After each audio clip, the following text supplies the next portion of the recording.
Good morning, dear students. I hope that all of you happy and healthy. Dear students, from today's class, we will start our syllabus. So, in today's class, we start chapter number 1 of civics book, the Indian Constitution. All of you familiar about the Constitution, but in this chapter, we learn much more about our Constitution. So now let's start. First of all, I want to give you the introduction of this chapter. So in this paragraph, इस paragraph के अंदर हमें यहाँ पर ये बताया गया है कि जैसे एक फ़ुटबॉल होती है, एक फ़ुटबॉल जो गेम होता है, आप सभी उसके बारे में जानते हैं, आप में से बहुत सारे बच्चों ने उसको खेला भी होगा।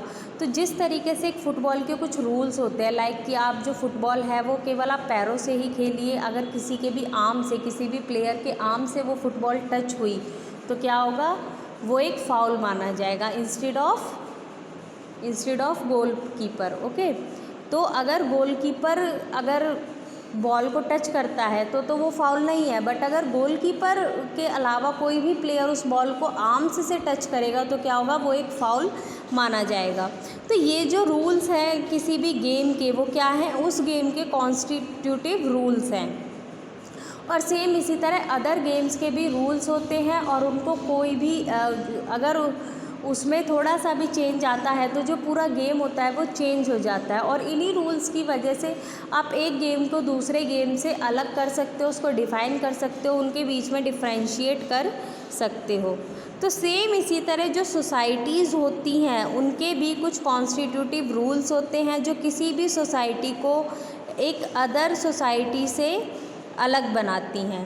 ओके, जो किसी भी सोसाइटी को एक अदर सोसाइटी से क्या करते हैं, अलग बनाते हैं। तो देखिए, कुछ सोसाइटीज़ ऐसी होती हैं जो जिसमें बहुत सारी कम्युनिटीज़ एक साथ रहती हैं, बहुत सारे रिलीजन्स के लोग एक साथ रहते हैं। तो वहाँ पर क्या होता है, वहाँ पर इस तरीके के कॉन्स्टिट्यूटिव रूल्स की नीड होती है। और ये कॉन्स्टिट्यूटिव रूल्स कैसे बनते हैं, ये कॉन्स्टिट्यूटिव रूल्स कंसेंसस से बनते हैं। ओके, तो ये जो कंसेंसस होता है वो क्या होता है, वो एक कॉन्स्टिट्यूशन होता है। फॉर एग्ज़ाम्पल यहाँ पर देखिए, आपको डेफिनेशन दी हुई है कॉन्स्टिट्यूशन की कि a written document in which we find such rules is called a constitution. Means a written document in which we find such rules on which a country have to govern और run known as a constitution. एक constitution ऐसा लिखित संविधान है जिसके अंदर क्या मिलता है हमें, जिसके अंदर हमें कुछ रूल्स मिलते हैं जिनके थ्रू एक कंट्री, एक देश को गवर्न करा जाता है, उसके शासन को चलाया जाता है, जिस पर वो कंट्री, जिन नियमों के ऊपर रहकर वो कंट्री चलती है। ओके, आगे देखिए, यहाँ पर हमें बताया गया है कि कॉन्स्टिट्यूशन के बारे में आपने क्लास 6 और क्लास 7 में पढ़ा है, जो आपकी सोशल एंड पॉलिटिकल लाइफ की बुक थी उसके अंदर। और आप ये चीज़ जानकर काफ़ी अचंभित होंगे कि एक कॉन्स्टिट्यूशन की नीड किसी भी सोसाइटी को क्यों होती है, क्यों हमें एक रिटन डॉक्यूमेंट की ज़रूरत होती है। तो यही सारी चीज़ें हम इस चैप्टर के अंदर पढ़ेंगे कि हमें एक कॉन्स्टिट्यूशन की ज़रूरत क्यों है। ओके, क्यों हमें एक संविधान चाहिए। हम इसी के साथ जो कॉन्स्टिट्यूटिव हमारे जो डेमोक्रेसी है, हमारी इंडियन डेमोक्रेसी, उसके अंदर जो हमारा कॉन्स्टिट्यूशन है उसके की फीचर्स के बारे में बात करेंगे हम। यही सभी चीज़ें हम इस चैप्टर के अंदर पढ़ेंगे। So now let's start. Our first topic is why does a country need a government constitution, कि एक कंट्री को कॉन्स्टिट्यूशन की ज़रूरत क्यों होती है। तो देखिए, आज के टाइम में अगर आप बात करें तो ऑलमोस्टली सभी कंट्रीज़ के पास अपना कॉन्स्टिट्यूशन है। स्पेशली जो डेमोक्रेटिक कंट्रीज़ हैं उनके पास जो है कॉन्स्टिट्यूशन का होना एक बहुत इम्पॉर्टेंट चीज़ है, क्योंकि कोई भी डेमोक्रेटिक कंट्री कॉन्स्टिट्यूशन के बिना वर्क नहीं कर सकती। बट ये ज़रूरी नहीं है कि जो हर एक कंट्री के पास अपना कॉन्स्टिट्यूशन है वो डेमोक्रेटिक ही है। ज़रूरी नहीं है कि जो कॉन्स्टिट्यूशन है किसी भी गवर्नमेंट, किसी भी कंट्री के पास, वो डेमोक्रेटिक ही है। फॉर एग्ज़ाम्पल नेपाल के पास आज से पहले जो है कॉन्स्टिट्यूशन था, जब उसमें मोनार्की जो रूल था वो था, तो उस टाइम भी उनके पास कॉन्स्टिट्यूशन था, बट वो डेमोक्रेटिक नहीं थी। ओके, तो देखिए जो हमारा कॉन्स्टिट्यूशन होता है वो बहुत सारे जो पर्पसेस हैं उनको फुलफ़िल करता है। लाइक जो सबसे पहला पर्पस होता है उसका वही होता है, it lays out certain ideals that form the basis of a kind of country that we as citizen inspire to live in. Okay, जो कॉन्स्टिट्यूशन होता है वो सबसे पहले क्या करता है, एक किसी भी कंट्री में जिसमें हम रहते हैं उसके आइडियल्स को इस्टेब्लिश करता है, उसके रूल्स को इस्टेब्लिश करता है कि किस बुनियाद पर, किन रूल्स पर चलकर वो कंट्री वर्क करेगी। ओके, इसके साथ ही साथ जो फंडामेंटल नेचर होता है किसी भी सोसाइटी का वो हमें कंट्री जो है जो कॉन्स्टिट्यूशन है वो बताता है हमें। ओके, देखिए एक जो कंट्री होती है वो बहुत डिफरेंट कम्युनिटीज़ के लोग उसके अंदर रहते हैं। ओके, फॉर एग्जांपल आप अपनी इंडिया को ही ले लीजिए, हमारे यहाँ हिंदू भी हैं, मोमडन्स भी हैं, क्रिश्चियन हैं, सिख हैं, ईसाई हैं, हर एक धर्म के लोग हमारे भारत में हैं। तो क्या ये ज़रूरी है कि किसी भी इशू पर सभी लोग एग्री होंगे या सभी लोग डिसएग्री होंगे? ऐसा भी हो सकता है कि एक इशू पर कुछ लोग एग्री हों, कुछ डिसएग्री हों। ओके, तो इस तरह की सिचुएशन से निपटने के लिए सबसे ज़रूरी क्या है, हमारे पास कॉन्स्टिट्यूशन का होना बहुत ज़्यादा ज़रूरी है। कॉन्स्टिट्यूशन के जो एग्रीमेंटल आइडियल्स होते हैं उनका होना ज़रूरी है, जिसके थ्रू इस तरीके के डिस्प्यूट्स को सॉल्व किया जा सके। तो इन्हीं सभी वजहों से हमारे पास कॉन्स्टिट्यूशन का होना बहुत ज़्यादा ज़रूरी है।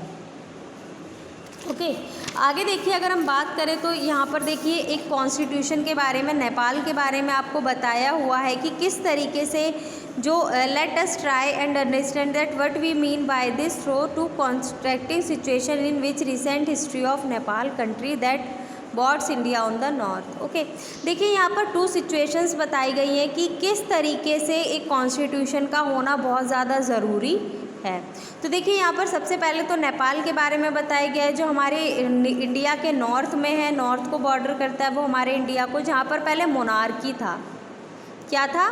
मोनार्की, जिसे हिंदी में क्या कहा जाता है, राजतंत्र। क्या कहते हैं मोनार्की को? राजतंत्र। And what is the definition of monarchy?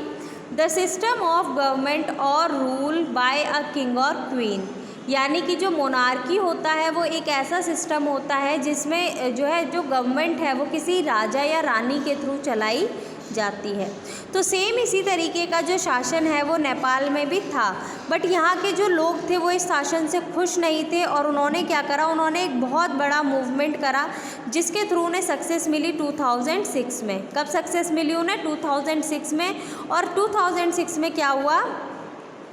And to the power of the king, यानी कि जो राजा का जो शासन था उसका अंत हो गया, ख़त्म हो गया राजा का शासन। लोगों ने कहा कि हमें जो राजा का शासन है वो पसंद नहीं है, तो इसको ख़त्म करा जाए। इस चीज़ के लिए उन्होंने मूवमेंट्स करा और ये इस चीज़ में उनको सफलता भी मिली। इसके बाद क्या हुआ? नेपाल एक डेमोक्रेसी बना। क्या बना? नेपाल एक डेमोक्रेसी यानी कि लोकतंत्र बना। क्या कहते हैं हम डेमोक्रेसी को हिंदी में? लोकतंत्र। ओके, तो अब जब नेपाल है वो डेमोक्रेसी बना, तो अब यहाँ के लोगों को किस चीज़ की ज़रूरत थी? यहाँ के लोगों को एक नए संविधान की, एक नए कॉन्स्टिट्यूशन की ज़रूरत थी, क्योंकि जो प्रीवियस कॉन्स्टिट्यूशन था उनका, उसमें कुछ ऐसे रूल्स थे जो राजा की जो सत्ता थी उसको प्रोटेक्ट करते थे। तो अब अगर ऐसे सेम उसी कॉन्स्टिट्यूशन पे अगर वो चलेंगे तो क्या होगा? कुछ भी चेंज नहीं होगा, चीज़ें वैसी की वैसी ही रह जाएंगी। तो इसलिए यहाँ पर जो है उनको एक नया कॉन्स्टिट्यूशन बनाने की ज़रूरत थी, जिसके ऊपर चलकर वो अपने देश के, अपने नेपाल को जिस तरीके का वो बनाना चाहते थे उसको बनाने के लिए उन्हें किस चीज़ की ज़रूरत थी? एक न्यू कॉन्स्टिट्यूशन की ज़रूरत थी।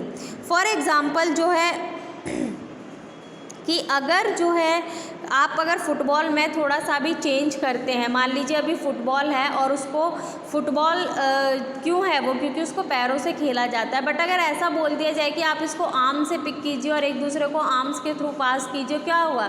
ये फुटबॉल रहेगा? नहीं रहेगा, क्योंकि इसके कॉन्स्टिट्यूटिव रूल्स तो पूरी तरह चेंज हो चुके हैं। तो क्या होगा? ये हैंडबॉल हो जाएगा एक तरीके, इसका न्यू नाम क्या रखना पड़ेगा फिर? हैंडबॉल। तो इस तरीके से नेपाल को भी एक न्यू कॉन्स्टिट्यूशन की ज़रूरत पड़ी, क्योंकि पहले जो उसके पास कॉन्स्टिट्यूशन था वो मोनार्की से रिलेटेड था, बट अब नेपाल जो है वो एक डेमोक्रेटिक कंट्री बना है। तो इस तरीके से नेपाल को एक डेमोक्रेटिक कॉन्स्टिट्यूशन की नीड थी। ओके, तो बेटा आज के लिए हम इतना ही रखते हैं, क्योंकि जो है आज हम, अगर मैं आपको ज़्यादा एक्सप्लेन कर दूँगी तो आप थोड़ा सा कंफ्यूज हो जाएंगे। बाकी के जो हमारे आज हमने एक कॉन्स्टिट्यूशन को, एक जो हमारे कॉन्स्टिट्यूशन का पर्पस होता है, हमने उसको पढ़ा है कि जो कॉन्स्टिट्यूशन होता है वो किसी भी कंट्री के जो फंडामेंटल जो नेचर होता है कंट्री का, उसको बताता है कि कोई भी कंट्री डेमोक्रेटिक है, मोनार्की है, या फिर जो है जो सैनिक शासन वाली कंट्रीज़ होती हैं वो हैं। तो इस तरीके से हमें ये जो कॉन्स्टिट्यूशन है वो किसी भी कंट्री का फंडामेंटल नेचर बताता है। आगे के भी हमारे कुछ पर्पसेस होते हैं जो कॉन्स्टिट्यूशन है उसके, तो उनको हम नेक्स्ट क्लास में दोबारा रीस्टार्ट करेंगे। ओके, तो मिलते हैं अगली क्लास में, तब तक के लिए bye, take care, have a nice day.